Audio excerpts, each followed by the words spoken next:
there, drone fans. Rick here again from Drone Valley. In today's clip, I'd like to give you 5 good reasons for why I think using a landing mat with your drone is a great idea, even if you're a fan of hand launching. Now, I know the clip may be a bit controversial because there seems to be 2 different camps here. In the one camp, there are people that love to hand launch and hand catch their drone, and they're pretty adamant about it. And in the other camp, there are people that want to use a mat every time, want to land it on the ground and take off from the ground, and they think the guys that hand launch and hand catch are completely out of their minds because the drone's coming down, it's got spinning blades, and you're putting your delicate fingers up there to catch it.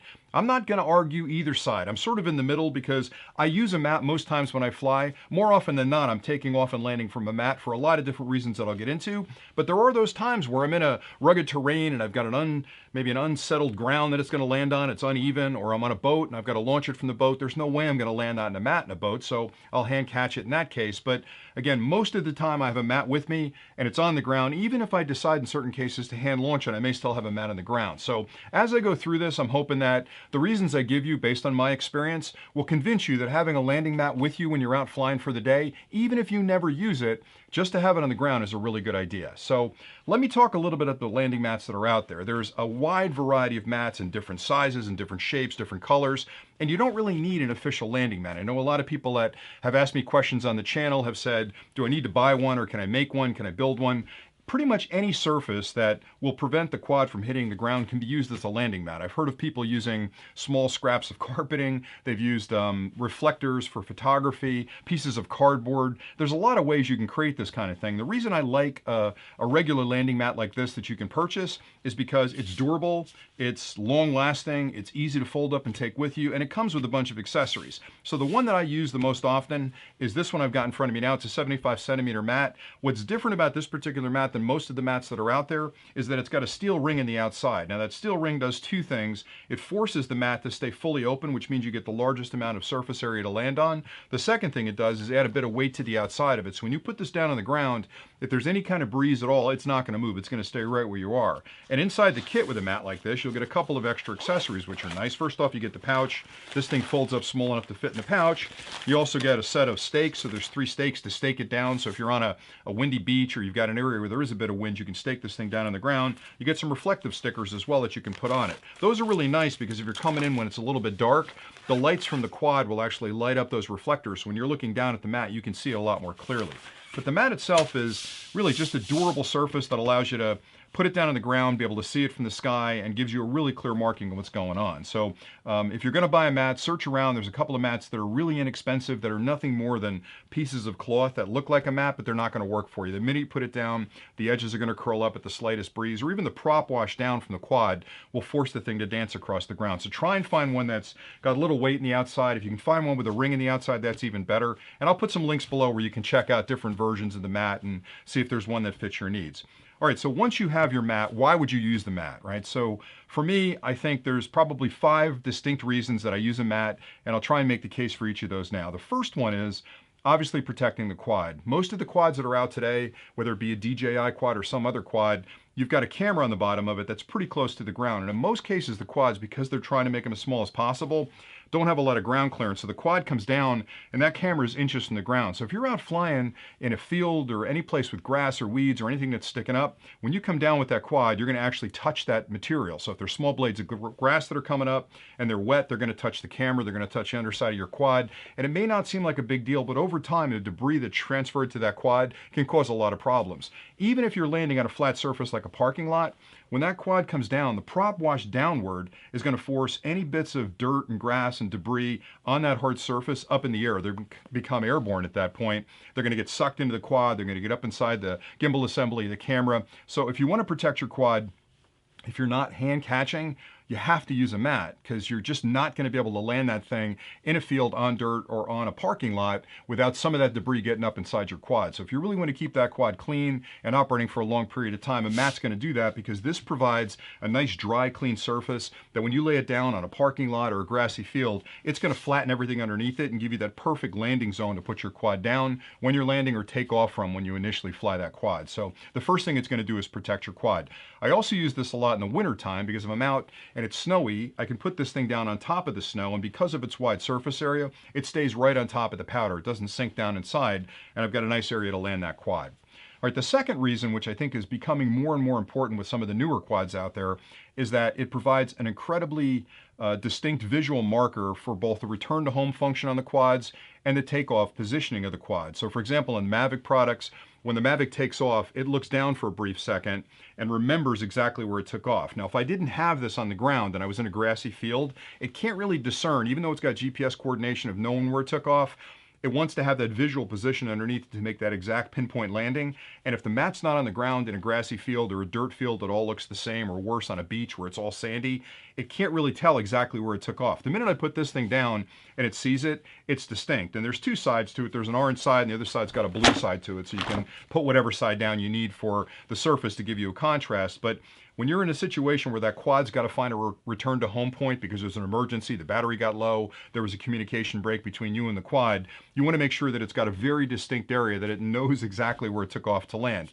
And again, the GPS coordination will take care of most of that, but having that visual indicator for the quad to see it means that the quad's not just going to come down in the general area where it took off, but it'll land almost pinpoint accurate of where it took off. The other thing that I like about having a landing pad is that even if I hand launch, and this is a big one for you guys that hand launch and hand catch, even if I hand launch that quad, most of the quads today have a long battery life on them. So I can fly that quad for 15, 20, 25 minutes in some cases, and the conditions on the ground can change dramatically during that time. So if I put the quad up and I'm flying it and I'm watching it, it could get windier on the ground. Maybe people see me flying the quad. They're going to walk over and wonder what's going on. So maybe my hand catch at that point is not the greatest thing to do because there may be people around me, the wind's shifting, and I don't want to sort of grab that quad. So having this mat on the ground, maybe away from me 30 feet or so, provides me an alternative to the hand catch. So if the conditions do change to where they become more dangerous, or maybe, I don't know, there are people around or something happened, or maybe I've moved my position, I always have an alternative landing zone that I can put the quad down on. So for me, even if I hand launch and, like I said, hand catch the quad, there's an area near me, I'm going to throw down that mat and have an alternate landing zone for it. Another thing it does, which is really important, and this is something that will really become apparent when you start flying out where there's a lot of people around you, is it does protect the people around you. And I know that sounds strange, but putting a landing mat down sort of makes the statement to anybody that's in the area, I'm flying a quad. It also makes you look more professional because you're putting down a landing mat. This guy's serious about flying the quad. He's not just some weekend warrior that's spinning up a quad and flying it at the beach. So putting this down, again, is an indicator to people around you that there's a quad in the area, that you're flying it, you're near the mat, they know you're the pilot in control. It's no different than if you're a diver. I used to dive a lot off the coast of New Jersey. You put a diver flag up, so other boats in the area know there's a diver down under the water, and they kind of give you a nice wide berth. This does the same thing when you're flying the quad. It also gives people a point to focus on when you're landing the quad to actually see where it's going to land. So it's, in a lot of ways, an interesting marker for people to know that there's a quad up in the area, that you're the pilot in command, and that area that it's going to land on is something they might want to keep their kids away from, especially when you're trying to land that quad. The last reason, and this is a little bit more nebulous, but I think it's really important because I'm pretty serious about flying quads, and you guys know that I always preach safety on this channel. I always want you to be the safest flyers you can be, and I try to practice the most safe, things I can do when I'm out there flying. I think a mat's going to make you a better pilot. And I know that may sound a little bit, giggly, but having a mat means that I'm taking off from the mat and I'm landing on the mat when I come back. And being a better pilot has to do with taking responsibility for the environment where you're flying, again, notifying other people that you're flying. But more importantly, it improves my stick skills because when I'm coming back, one of the best things I like to do is when I've had a lot of fun flying the thing for 25 minutes or so, coming back and trying to land that quad exactly on that H in the center of this deck over here. Now, if I hand catch it, okay, I can sort of adjust my hand to catch it, but I'm not really improving my stick skills by reaching up and making the adjustment to catch that. It's like when we were kids and you're taking a shot at a basketball net, and if your ball was way off, your dad might move the net to actually get the ball there. You're not getting better at shooting. By having a mat to land on, every time I take off, I know I took off from the mat, and when I come back to land, I land exactly on that mat, and it gives me a chance to make those kind of minor adjustments as that quad's landing to land as close as I can to the H. So for me, I think that's a really important feature.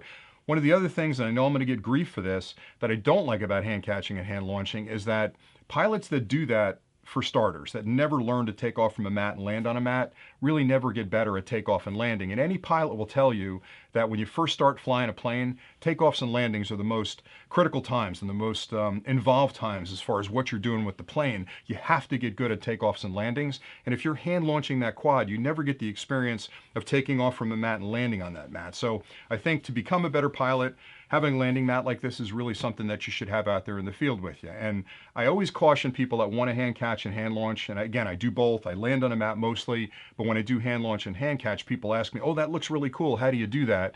I always caution new pilots to learn how to land and learn how to take off before you move to that next step of hand launching and hand catching, because even though it seems simple, there are times where it could get a little bit tricky, especially if it's a windy day or if you get anxious and you reach up too far and you get your fingers near the blades. So if I'm going to caution anybody about hand catching and hand launching, it's going to be get this down first and then move on to that as more of an advanced skill as you get better at flying. So that's pretty much it. So hopefully these 5 different reasons for having the mat around make sense to you. And again, it's completely your choice how you do that. The thing I love about quads the most is that it's an incredibly personal experience. So when I talk to 5 different pilots and I ask them, do you use a mat? Do you carry this accessory with you? How do you handle this situation? I get a variety of opinions there. So for me, this is an essential part of my kit. If you're putting a kit together or you're a new pilot with a quad out there today, this would be one of the first accessories I'd pick up. It's going to give you longevity out of your quad. It's going to make it a safer flying experience for you in general. And it puts you in the mind of being a pilot,